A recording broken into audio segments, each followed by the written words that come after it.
இந்த FGC pipe 120 degree வெப்பத்தை தாக்கு பிடிக்குதுங்க. இந்த FGC பைப்ல இதே மாதிரி 50 வருஷத்துக்கு தண்ணி ஊத்திட்டு இருந்தாலும் எதுவுமே ஆகாதுங்க. ஒரு ஷெட் நீங்க கட்டையில பண்ணீங்கன்னா அது இத்து போயிருங்க. அதே நீங்க ஸ்டீல் பைப்ல பண்ணீங்கன்னா அது துருப்பிடிச்சு போயிடும். ஆனா இதே FGC பைப்ல பண்ணீங்கன்னா உங்களுக்கு 50 வருஷத்துக்கு எந்த ஒரு பிரச்சனையும் இருக்காது. அதுவும் இல்லாம இந்த MS பைப் மாதிரி இது துருப்பிடிக்காதுங்க. அதுவும் இல்லாம இந்த சயின்ஸ் ஸ்டார் FGC பைப்ல நீங்க ஒத்த கையில தம்பிள்ஸ் கூட அடிக்கலாங்க.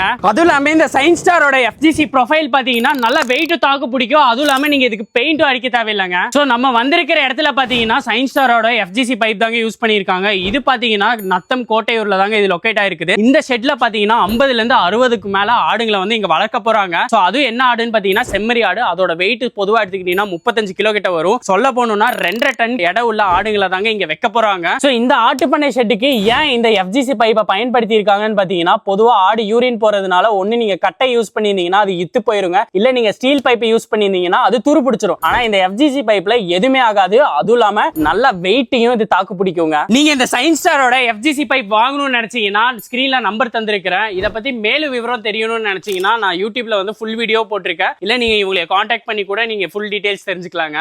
ரொம்ப நன்றி.